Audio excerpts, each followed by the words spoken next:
Trillion ডলারের অর্থনীতি গড়তে গ্যাস, বিদ্যুৎ, শক্তিশালী ইন্টারনেট, শিক্ষা, দক্ষ জনশক্তি এবং নতুন অর্থনৈতিক কাঠামোর ওপর জোর দিচ্ছে সরকার।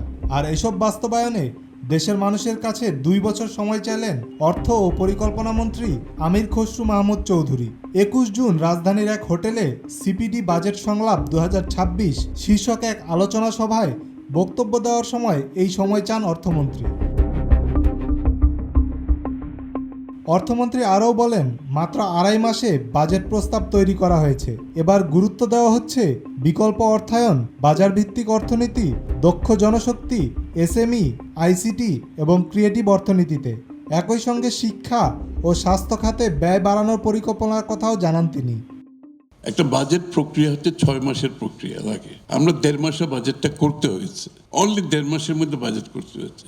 তা আমরা দেখছি যে পাবলিক ফাইন্যান্স আর্কিটেকচারের ইস্যুটা আমরা নতুনভাবে অ্যাড্রেস করতেছি। So we have to go for alternative finance. এর মধ্যে 2% বাজেট ফর এডুকেশন, আমি বলবো না এটা খুব একটা কম হয়েছে, মানে আন্ডার সাচ এরকম একটা সিচুয়েশনে।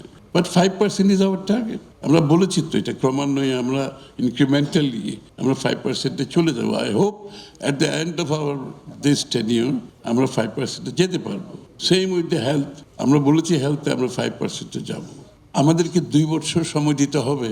We need a cushion for 2 years।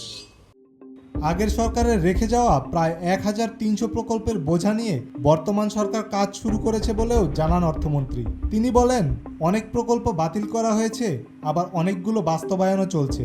Gas, বিদ্যুৎ ও জ্বালানি সংকট কাটিয়ে উঠতে বিনিয়োগ বাড়ানো হচ্ছে বলেও জানান তিনি। সংলাপে পরিকল্পনা প্রতিমন্ত্রী জোনায়েদ আব্দুর রহিম সাকি জানান, সরকার একটি দুর্বল অর্থনৈতিক কাঠামো উত্তরাধিকার হিসেবে পেয়েছে। সংকটকে সুযোগে পরিণত করাই সরকারের লক্ষ্য। তিনি আরও বলেন, বাজেট বাস্তবায়নে বিশেষজ্ঞদের সঙ্গে সমন্বয় করে কাজ করা হচ্ছে। সব মিলিয়ে যে একটা ভঙ্গুর, প্রায় ধ্বংসপ্রাপ্ত এবং অনেক ক্ষেত্রে ধ্বংসপ্রাপ্ত একটা অর্থনীতি, টু বি পলিটিক্যালি কারেক্ট, এইটা আমরা ইনহেরিট করেছি। কাজে এই কাঠামোটা একটা উত্তরাধিকারের জায়গা আছে। কাঠামোর মধ্যে যেটা চেষ্টা করা হয়েছে যে নীতিগতভাবে কতগুলো ডিরেকশন পরিবর্তন করা, কিন্তু এই গভর্নমেন্টের পলিসি হচ্ছে যে একদম ক্রাইসিসকে অপরচুনিটিতে পরিণত করে শিফটিং বা পলিসি শিফটিং। প্রত্যেকটি মন্ত্রণালয়ে সংশ্লিষ্ট বিষয়ে কাজ করছেন, বিশেষজ্ঞদের সাথে কনসালটেশনের ভিত্তিতে প্রকল্প নিচ্ছে কিনা, এই সবগুলো জায়গা কিন্তু এখন দেখা হচ্ছে। বিশেষজ্ঞদের মতে শুধু বাজেট ঘোষণা নয়, বরং বাস্তবায়নই হবে সবচেয়ে বড় challenge. Power and participation research centre PPRC এর নির্বাহী চেয়ারম্যান ডক্টর হোসেন জিল্লুর রহমান বলেন, বাজেট বাস্তবায়নের জন্য সুস্পষ্ট রোডম্যাপ প্রয়োজন। পাশাপাশি অর্থনীতির বহুমাত্রিক সংকট মোকাবেলায় কার্যকর পদক্ষেপ নেওয়ারও তাগিদ দেন তিনি। Everyone has been talking about implementation, and implementation is not just that it will not happen. What I would like to request is that the Finance Ministry in the next month, in July, offers us an implementation roadmap. Budget has been given in terms of allocations. Now we want the implementation roadmap. We also want a 3-monthly progress monitoring.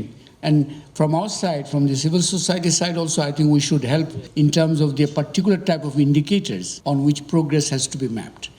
অন্যদিকে research and policy integration for development rapid এর chairman doctor Mohammad Abdur Razzak মনে করেন, 2035 সালের মধ্যে $1 trillion অর্থনীতি গড়তে মূল্যস্ফীতি নিয়ন্ত্রণ, ডলার টাকার বিনিময় হার স্থিতিশীল রাখা এবং বিনিয়োগ বান্ধব পরিবেশ নিশ্চিত করা জরুরি।